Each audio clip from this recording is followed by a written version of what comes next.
RCR presenta Integrando Perú. Análisis, entrevistas y propuestas para contribuir al desarrollo del país. Bienvenidos.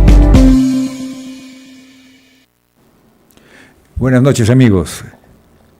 Algo que se anunciaba hace tiempo, pero la tregua era vencida por los ataques de Israel, de Estados Unidos, contra Irán. Es una situación importante. En el mundo hay una esperanza de que uno de los conflictos que más nos ha afectado por la disparada del precio del petróleo y toda la cadena alimentaria, parece que finalmente está llegando a un punto de paz. Esperemos que sea así. Sobre el tema vamos a pedirle su opinión a José González, experto internacional, que nos va a ayudar a comprender la importancia de este hecho si es que finalmente se cumple. Bienvenido, José. Buenas noches, Pedro. Un placer estar siempre en el programa. ¿Me escuchas bien? Sí, perfectamente. Adelante. Dame un segundo. ¿Ahí me escuchas bien? Sí, muy bien. Se acaba de anunciar formalmente que se ha firmado el acuerdo entre las partes. Se había hablado de una firma electrónica que se habría dado más temprano en la semana. Se anuncia de cualquier modo que va a haber una firma formal ceremonial el viernes entre las partes, y el primer ministro de Pakistán anuncia que, habiendo sido el mediador, va a ser quien vigile y administre los 60 días que da este memorándum de entendimiento, que es lo que se ha planteado, en función de que las partes llegarían a un acuerdo final, consolidado, en los próximos 60 días, y que el mismo sería refrendado por una resolución del Consejo de Seguridad de Naciones Unidas. En general, hoy día finalmente se filtró el documento. Es el documento de 14 puntos que se había mencionado, filtrado, discutido en el pasado. Y es claro que las partes tenían que ceder. Habían mencionado sistemáticamente los analistas vinculados al tema iraní, los que realmente lo conocen, que el régimen iraní no tenía más de 60 días de estamina para resistir el nivel de hostilidades al que había sido sujeto. Recordemos que el líder supremo de la revolución islámica iraní había sido eliminado al principio de es el término militar, de las operaciones, de las hostilidades hace más de 100 días, y que se han perdido más o menos 200 funcionarios que han sido eliminados en la terminología militar de los Estados Unidos en este proceso.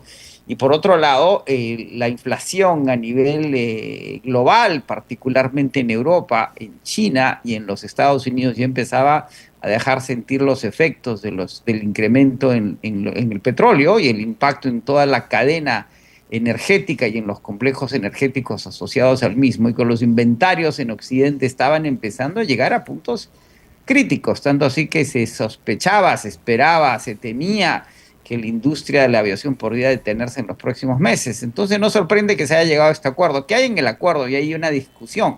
Si estamos mejor, en Occidente, como sabes, Pedro, yo vivo en los Estados Unidos hace 36 años, de lo que estábamos antes del inicio de las hostilidades, o si estamos mejor. Revisando los 14 puntos, hay puntos a favor de ambas partes en cierto sentido.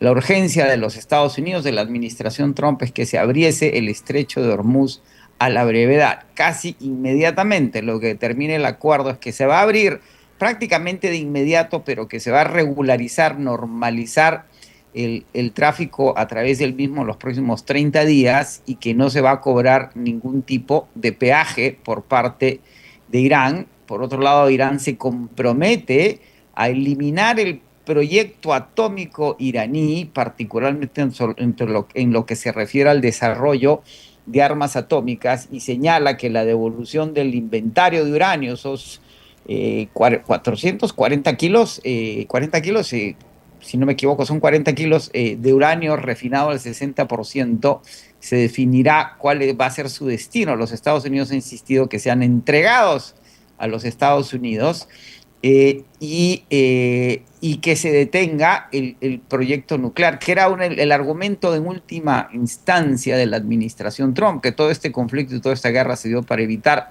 que Irán tenga una bomba atómica.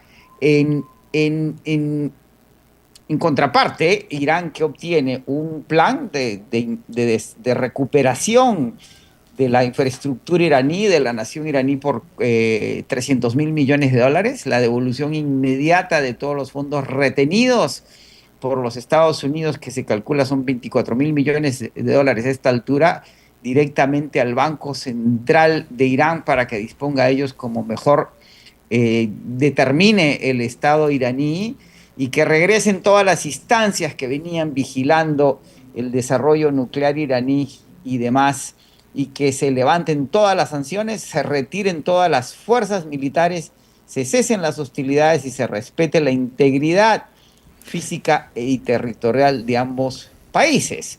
Digamos que es un acuerdo que podría no hacer feliz a ninguna de las partes y sin embargo representa un cese de hostilidades y una regularización del mercado energético. Hoy día el petróleo a partir de ayer había empezado a corregir sustancialmente sus cotizaciones. El petróleo que había pasado de cotizarse a 60, 63 dólares el barril para el Brent a fines del año pasado, que fue subiendo a niveles de 70, 80 cuando incrementaban las hostilidades altas, 116, baja por debajo de los 100 dólares el barril, se mantienen en 94, 96, 97. ¿Por qué nunca había subido más?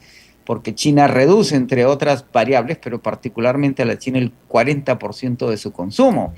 Ya lo había demostrado China en la COVID con sus políticas de cero COVID, que el Partido Comunista China funciona de alguna forma de mejor manera que lo que representa la democracia en Occidente, que es un poco más desordenada, y lo había demostrado preservando las reservas de 1.300 millones de barriles que había acumulado China y su consumo interno, y sin embargo no había evitado el impacto inflacionario. Hoy día el petróleo está cotizando por debajo de los 80 dólares el barril. Lo que espera la Agencia Internacional de Energía es que en la medida que se ha destruido demanda, se perdieron 1.000 millones de barriles en los 100 días plus del conflicto y se siguen perdiendo 14 a 15 millones de barriles de producción diaria. Ha habido destrucción de demanda. Hay 100 barcos que van a ser liberados, que habían estado dentro del estrecho de Hormuz, hacia el interior del estrecho de Hormuz durante el conflicto, que van a ser liberados, y lo que espera la Agencia Internacional de Energía es que haya una sobreoferta y que los precios se mantengan. ¿Qué va a suceder en adelante? Los bancos de inversión, los analistas de petróleo están proyectando que los precios no van a bajar a los niveles de 70, 60 dólares que habíamos visto hasta que se regularice la producción petrolera, que debíamos mantenerlos a niveles de entre 80 y 85 dólares el barril este año y el siguiente. El problema inflacionario no se ha resuelto del todo. El Banco Central Europeo subió las tasas de interés en Europa a 0.25% la semana pasada, y esta semana, hoy día se reúne la Reserva Federal en los Estados Unidos, ya se reunió, y el nuevo presidente de la misma, Kevin Warsh, anuncia que se mantienen las tasas al nivel actual de entre 3.50 y 3.75, y que no se descarta que aumenten las tasas más adelante en el segundo trimestre, dependiendo de la evolución de las tendencias inflacionarias en los Estados Unidos. La inflación estuvo en el 3.4% la semana pasada, del mes pasado, anunciado la semana pasada en Estados Unidos,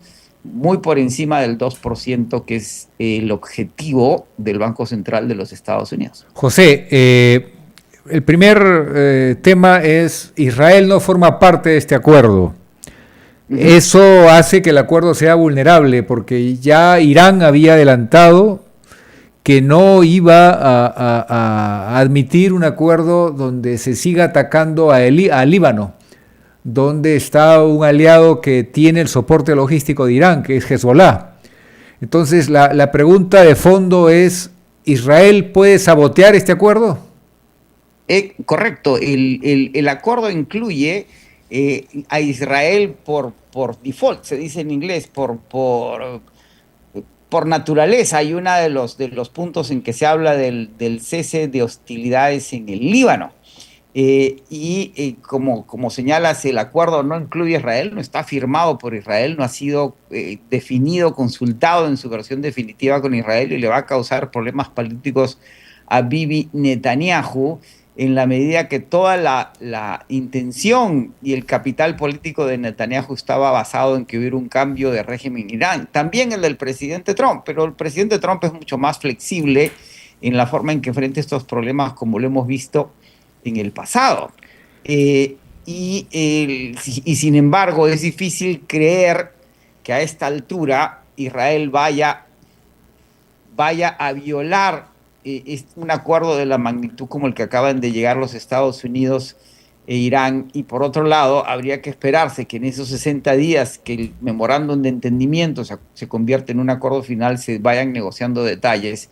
Y imaginemos, Pedro, los acuerdos detrás de bambalinas en los cuales Irán se tiene que haber comprometido de alguna forma a no apoyar a Hezbollah o controlar a Hezbollah o tratar de que Hezbollah no hace lo que Hezbollah hace y en última instancia, si lo hace, pues Israel puede tomar medidas unilaterales que tendrán algún tipo de consecuencias en el futuro. Lo cierto es que Israel no se está retirando de los territorios del sur del Líbano que había tomado durante las confrontaciones de Hezbollah luego del conflicto desatado por Hamas al atacar los kibbutz israelíes y la represión israelíes en la Franja de Gaza. Digamos que ahí hay una suerte de detente y statu quo en donde Israel no va a entregar los territorios de Cisjordania porque le sirven como un amortiguador entre Hezbollah en el sur del Líbano y el territorio israelí. Pero hay un hecho importante, que Israel ha ampliado su zona de seguridad a un porcentaje importante del territorio del Líbano. Es decir, eso hace muy vulnerable este acuerdo, porque estamos hablando de la alta probabilidad que las hostilidades en el Líbano continúen. Eso si Israel incrementara las hostilidades, lo que ha habido son escaramuzas que nunca han dejado de existir. Israel ha dicho que no va a entregar esos territorios en el sur del Líbano precisamente porque le sirven como un amortiguador extra sobre los territorios de Cisjordania.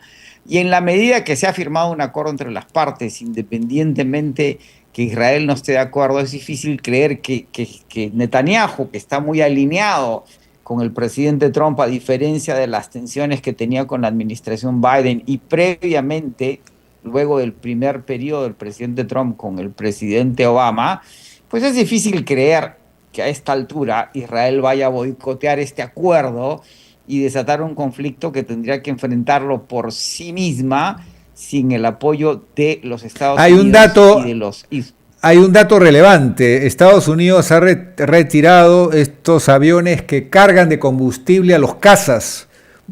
Entonces, esto es importante porque ha reducido la presencia de soporte de combustible a la flota de ataque de los aviones que en manera combinada han usado en esta guerra. Ese es un dato importante. Ya le está dando la señal a Israel que si actúa, va a actuar solo bajo su responsabilidad con las consecuencias que ello puede tener, porque Irán, definitivamente, si Estados Unidos no entra a tallar, Irán puede hacerle la vida complicada a Israel. Y hay que tomar en cuenta, por lo que te decía, que Irán optó por atacar a sus vecinos, a la coalición de países árabes, no persas, y recordemos que Irán es musulmán, pero no es árabe per se.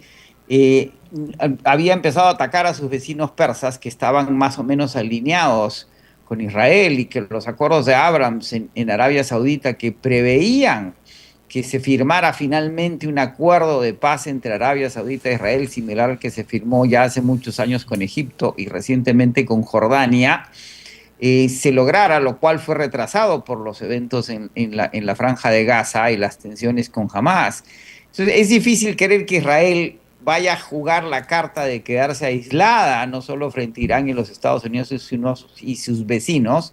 Y en cierto sentido, los objetivos que buscaba Israel al haber desatado este conflicto y al incluir a los Estados Unidos en el mismo, después de la guerra de los 12 días del año pasado, con el bombardeo de las instalaciones atómicas iraníes y la devastación para cualquier efecto práctico de la dirigencia iraní, que Israel vaya a boicotear este acuerdo en la medida que sería negativo para sus objetivos. Pero vamos al tema de los Estados Unidos. 4 meses le quedan al presidente Trump para mejorar la calidad de vida de los norteamericanos.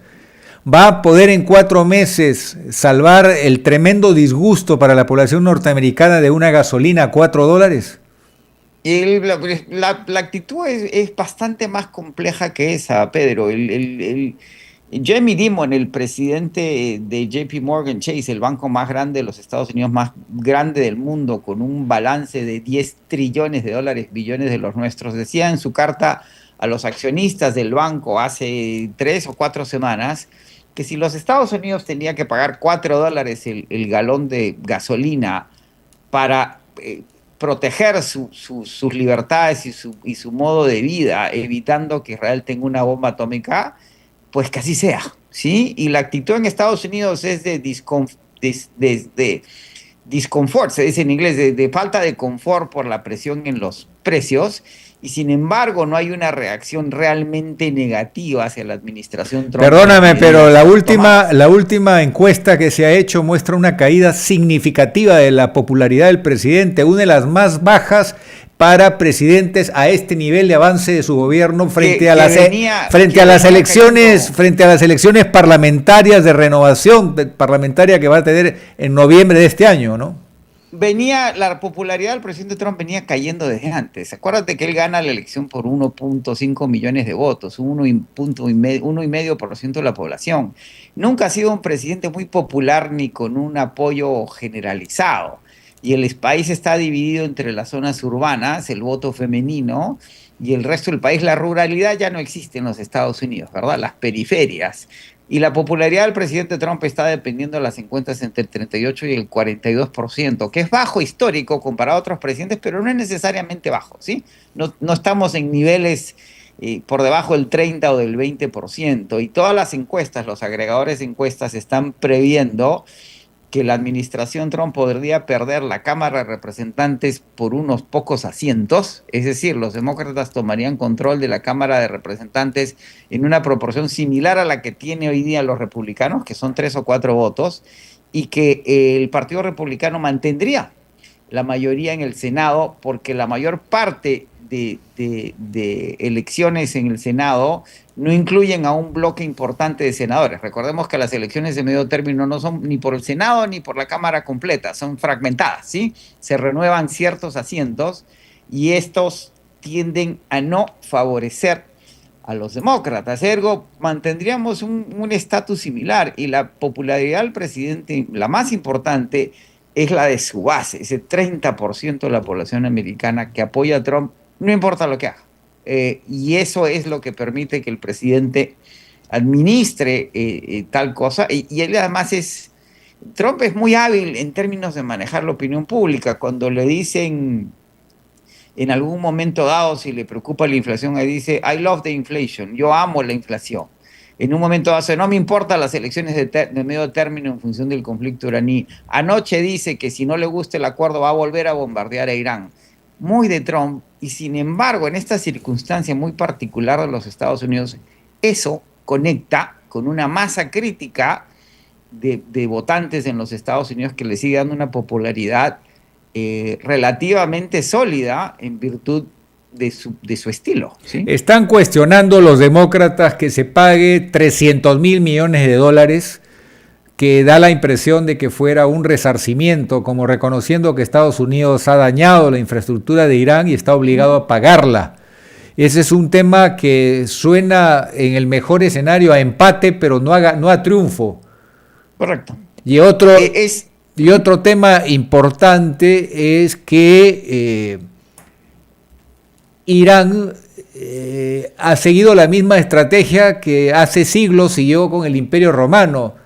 Es decir, la capacidad de descentralizar y dar autonomía a su mando estratégico, de tal manera de que por más que maten al líder o a las cabezas del comando de este régimen autocrático, religioso, siempre existía unidad de mando en cada zona o región estratégica y capacidad misilera que ha puesto en jaque a todo el Medio Oriente. Es decir, correcto, estamos hablando de una guerra donde no hay un claro triunfador ni un claro perdedor. Pero vamos al Perú. El Perú, definitivamente, como país importador neto de petróleo, 270.000 barriles diarios, de los cuales poco más de 40.000 son producidos por el Perú, empieza a tener un signo de mejora en su economía. Si se confirma, como todo parece ser ya, que la señora Fujimori va a ser la futura presidenta del Perú, si es que no hay ninguna maniobra, todos los números no engañan, parece que ahora se volteó la tortilla, y así como saboreó la derrota el 2021, ahora está teniendo un ajustadísimo triunfo.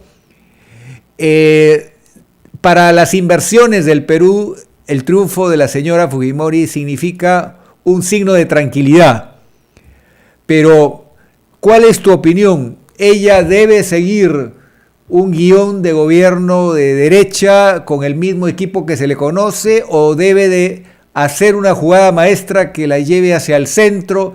¿Debería evaluar, indultar al expresidente Castillo? ¿Debería tener signos de distensión? Porque, como dijo John F. Kennedy, se puede ganar con el 50%, pero no se puede gobernar contra el 50% restante.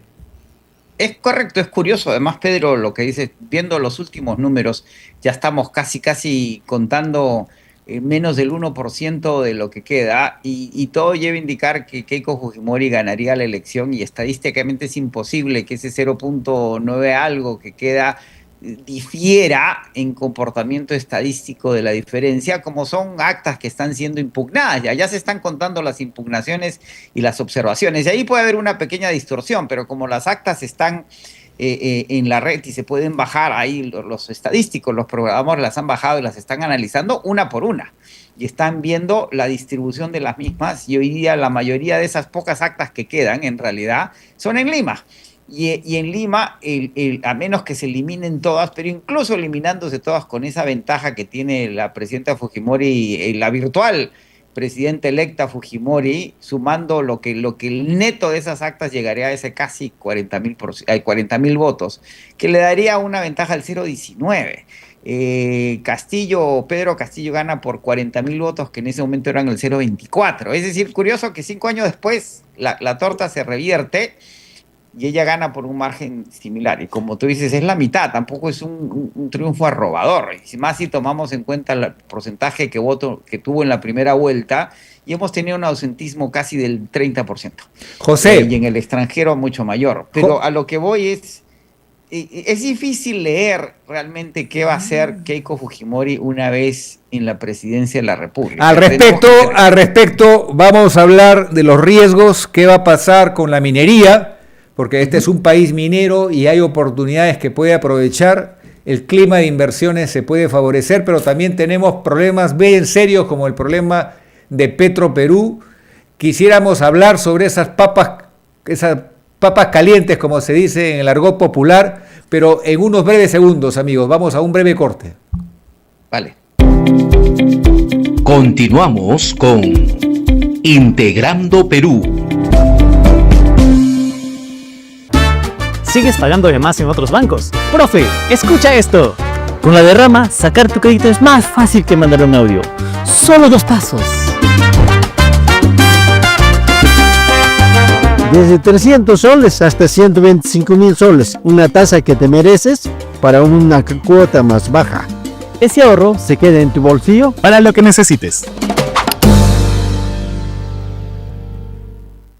En momentos críticos para nuestro país, problemas serios de seguridad, fuga de talentos, políticos en los que no creemos porque nos mienten y nos mienten, es necesario un momento de reflexión. Es necesario que no solamente lo emocional defina un voto en el que se juega nuestro país y nuestro destino. Es importante estar informados. Por eso aquí está Integrando Perú. Somos el país de todas las sangres. Eso nos puede hacer exitosos y muy especiales en el mundo. Ya lo hemos visto con la gastronomía, pero hay que hacerlo en todo, en el deporte, en la manera de transformar las estructuras del país para que haya oportunidad para todos. Tenemos que aceptarnos que en la mistura del Perú está su futuro. Los esperamos todos los miércoles a las 8 de la noche y si no pudieron por X razones, en cualquier momento pueden entrar a internet y ver el programa y ser parte de Integrando Perú. RCR ya está en CPM Play. Ahora puedes disfrutar de nuestra programación totalmente gratis. Donde y cuando quieras. Noticieros, programas de análisis, juveniles, musicales, series y mucho más. Todo en un solo lugar. Solo descarga la app CPM Play y comienza a disfrutar de nuestra señal en vivo. RCR en CPM Play, la red que comunica y une al Perú. RCR, Red de Comunicación Regional, la red que comunica y une al Perú. Integramos y damos voz a las comunidades más alejadas del Perú. Más de 40 emisoras de radio, 30 estaciones de televisión y nuestras redes sociales se unen a diario con la señal de RCR. Integramos a más de 400 localidades en costa, sierra y selva. RCR, Red de Comunicación Regional, la red que comunica y une al Perú. Continuamos con Integrando Perú.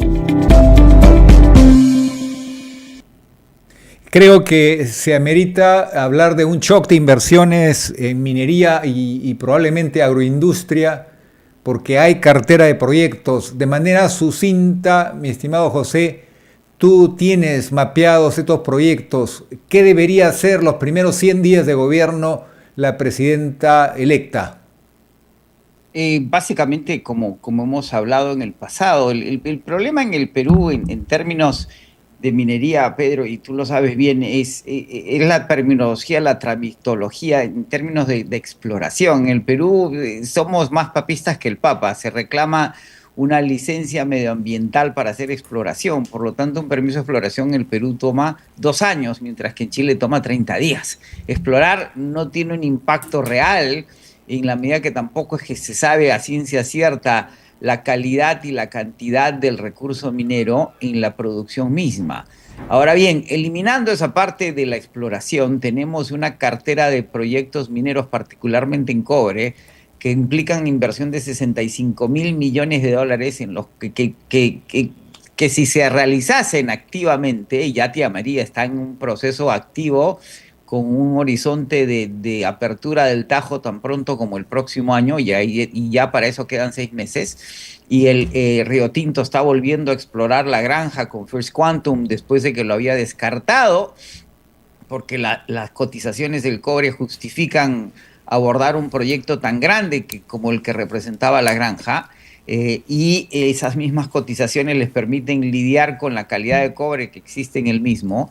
Y si duplicásemos esa producción, y el mundo requiere que el Perú duplique su producción, la presión que va a haber en términos de la construcción de data centers para la inteligencia artificial sobre la oferta de cobre ya es un consenso de todos los analistas y operadores.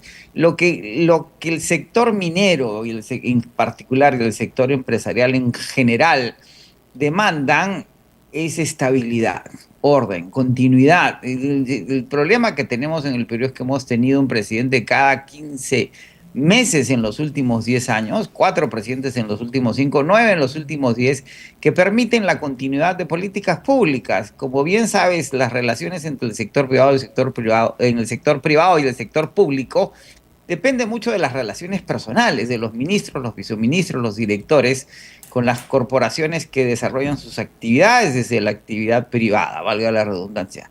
Y esas cadenas se han roto. Aquí no hay posibilidad de establecer continuidades, negociaciones, acuerdos que deberían ser restablecidos. Creo que hay que dar un mensaje de confianza, de continuidad, asegurar que ciertas carteras van a tener estabilidad. No hay nada mejor en una administración pública que, salvo gran error, omisión o negligencia, que tener ministros que permanezcan en sus carteras por 5 años. Y en la medida que lo hagan bien.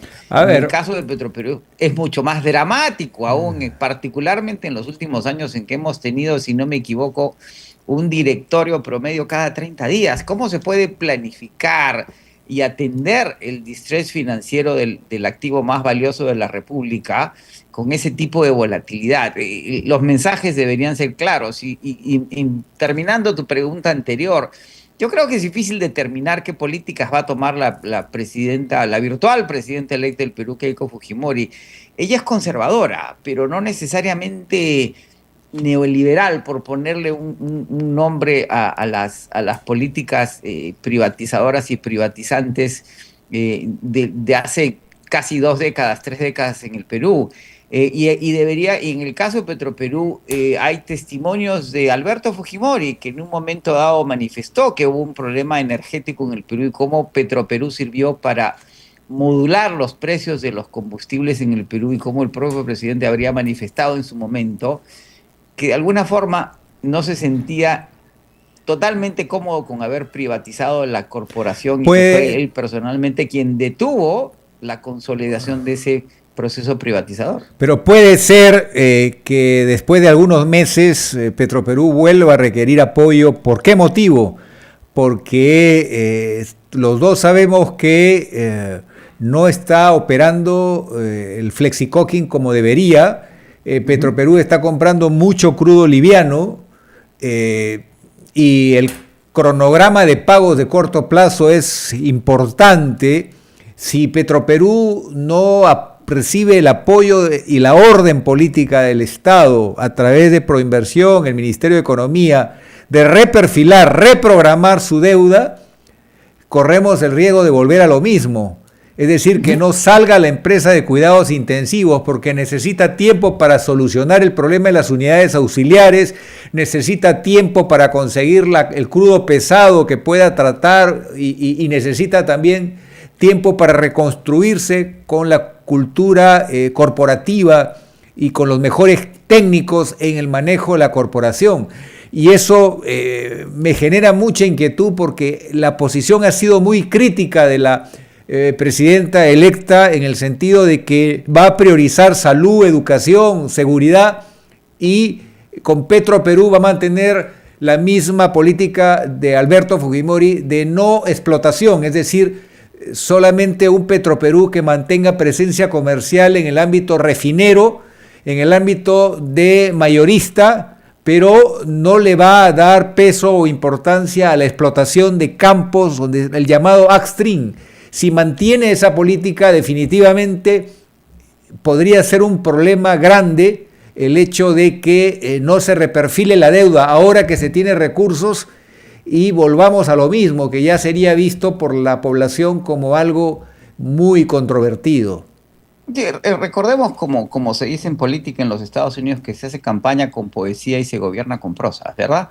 Una vez en Palacio de Gobierno y reunido con ministros, viceministros, directorios, gerentes generales, y vaya entendiendo el problema, acaso la forma en que lo aborde va a ser otra. Ya el presidente Proinversión ha anunciado que se van a desembolsar los primeros 500 millones que contempla el DU 003-2026 de los 2.000 millones que autoriza para que la corporación tenga continuidad inmediata. Creo que las tensiones entre Petroperú y Proinversión, que son públicas y conocidas y reportadas por la prensa, estaban sujetas a los resultados electorales, y hoy a la vista pues se le va a dar esa línea de urgencia que la corporación necesita, y la única forma es que se haga desde el Estado. El DU 003 contempla que esos 2.000 millones que van a venir del sector privado cubran lo que llaman este préstamo puente por los primeros 500 millones, y el propio director de Proinversión ha señalado que los 1.500 millones restantes se plantearía su desembolso, procura,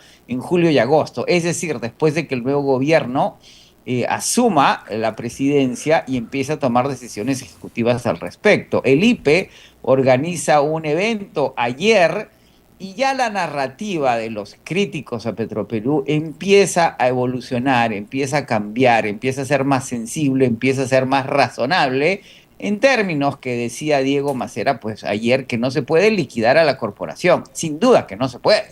Tampoco se puede mantener la dinámica actual de que el fisco financie sistemáticamente los déficits de la misma, sino que hay que atender, como dicen las calificadoras de riesgo y los propios acreedores de la corporación, que están ofreciendo ellos mismos reperfilar la deuda con fondos propios, en préstamos privados, que hay que atender la estructura Pero José, financiera de la corporación, reperfilar la deuda de corto plazo, darle un aire, y eventualmente es inevitable que se flote ese 49% del capital, lo cual va a cambiar toda la estructura de la misma. Pero hay que poner, José, disculpa, hay que subrayar el tema crítico. ¿Cuál es? Que si se mantiene el flujo de obligaciones de corto plazo, aún operando el FlexiCoking, la nueva refinería con toda su capacidad, va a poder recuperar su flujo de caja operativo de la empresa, porque los desembolsos exceden la proyección de ingresos. Eso exige reprogramar la deuda, y por eso la preocupación es que evidentemente se pierda a lo largo de los meses este importante soporte y volvamos a lo mismo. Entonces, en la medida que se paguen las obligaciones de junio, que es donde viene el grueso de los cupones de los bonos, la amortización de principal y los bonos del préstamo de cese, que se atiendan la urgencia de los proveedores que están en un proceso crítico, se pueden ganar esos meses que permitan abordar esa reperfilación, que es lo que le daría el aire. Ahora, si no se hace un aporte de capital importante, y lo ideal es flotar ese 49% que la ley permite, con por lo menos un 5% de participación ciudadana, que puede ser más si se salvaguarda la corporación. Y recordemos que hay una parte muy importante en el DU 0003. Se declara el valor estratégico de Petroperú. Ese es otro cambio de mentalidad. Es decir, Petroperú no es que no sirva para nada, es que hay que atender las estructuras financieras en responsabilidades compartidas, como dice Humberto Campodónico, no en quién tiene la culpa, ni llorar sobre la leche derramada. ¿Qué pasó aquí? Y ya lo tenemos claro. Y ayer también lo describía finalmente el IPE, por qué la refinería costó más de lo que se presupuestó, porque eran distintas etapas. Se endeudó a la compañía en lugar de inyectarle capital, se cerró la vieja refinería que generaba 340 millones de dólares en flujo de caja operativo. Ahora, tú sabes que yo vivo en Estados Unidos hace 36 años, y en Estados Unidos no se pierde el tiempo llorando sobre la leche derramada. Y los gringos dicen, si te dan limones, haz limonada, ¿sí? En esta situación hay soluciones que van a atender a la corporación y subrayar su valor energético. Cuando la virtual presidenta electa dice que hay que mantener la refinación y la distribución, tenemos un buen paso. No se va a liquidar, no se va a privatizar, no se va a vender la refinería. Empecemos por ahí. Y otro punto importante, la virtual presidenta electa del Perú, Keiko Fujimori, ganó en Piura y en Tumbes. Y el ecosistema que tú bien sabes de Piura y Tumbes depende mucho de Petroperú, de los bloques maduros, de la refinación, y ese ecosistema en el que están vinculadas las municipalidades, los gobernadores, pues deberían levantar la voz y decirle a la virtual presidenta electa, y una vez que lo sea formalmente, la importancia de la corporación para esas regiones que han creído en ella políticamente, y que tome el problema de la corporación con sensibilidad, racionalidad y pragmatismo, y no estas narrativas que hablaban de que la corporación no serviría para nada y que había prácticamente echarla a la basura, cuando eso es, como decía Diego ayer, imposible. Sí. Antes de terminar la entrevista, hay otro tema importante. Ya hemos cerrado el acuerdo de libre comercio con Brasil. Brasil es el gran... el gran país de Sudamérica, Latinoamérica, es 8 veces más grande que el Perú, es un actor protagónico. Toda la producción de Brasil hacia China va a pasar por el puerto de Chancay. Perú podría ser vigorizado con ese tratado de libre comercio, pero hay un problema. Perú, siguiendo una política de Estado, ha pedido la inclusión de una cláusula anticorrupción. El presidente Lula ha dicho, eso me ofende, porque es una presunción de corrupción. No necesariamente, puede ser una salvaguarda del Perú para Brasil y para Perú, que se garantice las mejores prácticas, pero este impasse está evitando que se cierre un acuerdo con el socio más importante que tenemos en América Latina, y que va a ser el que va a cubrir la mayor parte de la producción y exportación de bienes Asia-China y el mercado de Asia-Pacífico. ¿Cuál sería tu opinión al respecto? De nuevo, esta falta de continuidad, Pedro, independientemente de la posición que uno tenga frente a Keiko Fujimori, el legado de su padre, su posición política cuando tenía mayoría absoluta en el Congreso con el gobierno de Pedro Pablo Kuczynski, pues entramos en una buena etapa, en una nueva etapa con un Senado y una Cámara de Diputados con una disposición y una distribución más racional. Y también la Cancillería, con estos cambios de presidente y de cancilleres, también ha perdido el norte. Es decir, las peleas entre AMLO y Dina Boluarte eran casi cómicas y trágicas, ¿verdad? La declaración del canciller cuando China y Brasil anuncian este ferrocarril que va a empezar en Brasil y se habla de que terminaría por el Perú, pues dice, nosotros no lo vamos a aprobar porque no han hablado con nosotros. Es decir, mejor dicho, ¿sí? Tenemos que poner orden, continuidad, racionalidad en todas estas relaciones, lo decía el exministro Montero, la cartera del MINEM, que es el motor más importante en la producción y en la exportación peruana, coadyuvada por agroindustria, por el Minagri y por turismo, tenemos una importancia en turismo, coadyuvado con la vigilancia monetaria del BCR y la disciplina fiscal del MEF, tienen que empezar a tener otras actitudes. Montero había buscado fortalecer la relación con el sector privado y demandar que los compromisos del sector privado se cumplan en la medida que el Estado cumpliera con sus compromisos. Pero también es cierto, pero también es cierto que el ministro Montero no ayudó a una solución de fondo a Petroperú y eso lamentablemente marcó el error de la gestión de la señora Dina. Pero dejemos eso atrás y pensemos en, sería pragmático para la presidenta electa una vez tome el poder, distensión con el Brasil y avanzar con la firma del Tratado de Libre Comercio, porque estamos viendo ya que se está iniciando el proyecto del tren bioceánico, estamos viendo que Brasil es el principal productor de bienes que van a exportarse al mercado de Asia. Estamos viendo que el Perú es escogido como el camino necesario para toda esta importante conexión con el mundo y Perú no puede ahogarse en sus cuellos de botella, en el tema logístico, el tema, sobre todo el norte chico, el sur chico, la falta de una integración logística y un portafolio de proyectos región por región que nos lleve a aprovechar esta conexión arterial que tenemos con la principal economía del mundo.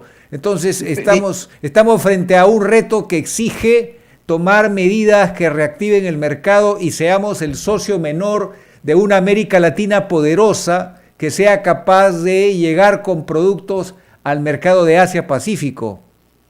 Distensión en todos los frentes, Pedro, con Colombia, con México. Las representaciones diplomáticas con Colombia no se han restabilizado. Re-engagement se dice en inglés, discúlpame, con 36 años en Estados Unidos a veces no encuentro las palabras en español, no estoy pretendiendo ser guachafo. Reconectarse con Venezuela, ya Petroperú ha comprado 1 millón de barriles de crudo Merey pesado venezolano aligerado con West Texas Intermediate de los Estados Unidos. Tenemos una refinería que está calibrada idealmente para nuestro petróleo de la Amazonía y para el petróleo ecuatoriano y venezolano, que hoy día va a seguir incrementando la producción. El 40% de la producción venezolana va a la India. La presidenta encargada, Delcy Rodríguez, acaba de estar en la India solidificando esos vínculos. La diferencia va a los Estados Unidos. Es decir, el Perú tiene que volverse a abrir a la región, restablecer estas rencillas que se establecieron en estos gobiernos que duraban meses, unos pocos años, ¿sí?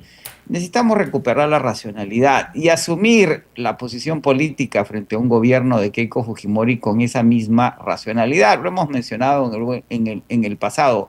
Un buen gobierno es sensible en lo social, de donde se alimenta la esperanza para las mayorías que quieren asequibilidad. La gente ya no quiere revolución, quiere inclusión. ¿Sí? Hay que ser racional en lo político. Es decir, en política no hay enemigos, hay adversarios, todos somos peruanos. Eso se refleja en el idealismo. José. Y pragmatismo en lo económico, que eso es realista. En el Perú somos muy pragmáticos en lo económico, nos falta trabajar en los otros dos frentes. José, un tema que no puedo dejar de preguntar tu opinión es ¿hasta dónde podemos ser permisivos con un problema que ha crecido al nivel de 12.000 millones de dólares por año, que es la minería ilegal?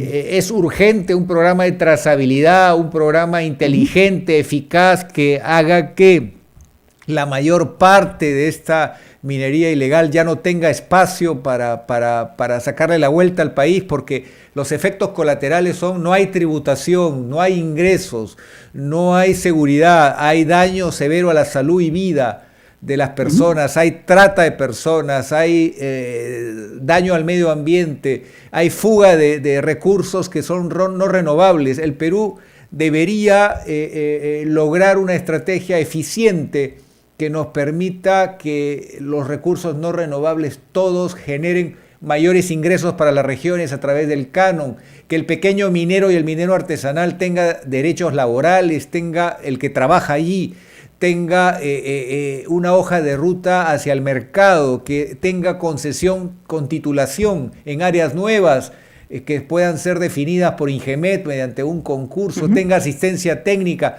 pero un país de piratas no es viable. ¿Cuál es tu opinión? ¿Cómo enfrentar la minería ilegal? Necesitamos mecanismos más racionales y más pragmáticos. La economía, los agentes económicos funcionan mejor, en la economía los estímulos funcionan mejor que las sanciones.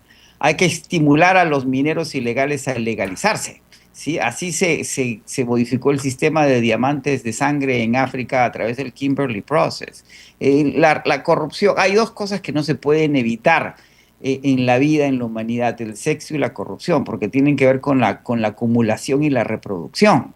Y lo que hay que es racionalizarlos, civilizarlos, administrarlos. La civilización, me decía Francis Fukuyama en un desayuno en Nueva York, que es un ejercicio sisifeico, es decir, es eterno y permanente, porque las generaciones nuevas hay que enseñarles a caminar, leer, portarse bien, y esa minería ilegal, particularmente la del oro, necesita un abordaje creativo, imaginativo, racional, pragmático, porque la represión no va a acabar. El fenómeno narcotráfico lo demuestra, y el oro es menos peligroso para los ilegales del oro que los ilegales de las drogas, que tienen además un problema de salud pública importante, no así el de la minería ilegal.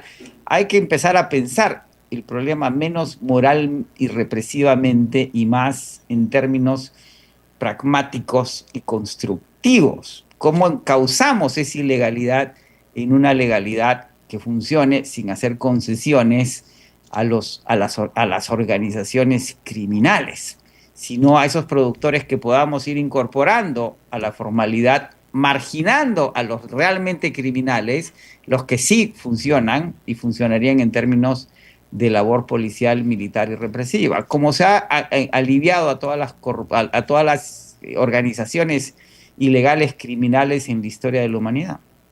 Bueno, amigos, quiero agradecerle a José González esta oportunidad. Es un amigo ya de nuestro programa, de los más distinguidos, y creo que nos ayuda a entender el momento que vive el Perú y el mundo hoy.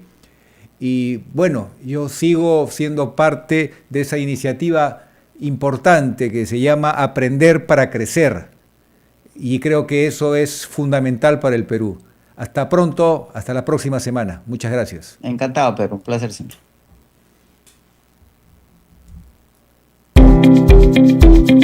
Hemos presentado Integrando Perú. Retornamos en nuestra próxima edición con más entrevistas y el análisis para contribuir al desarrollo de nuestro país.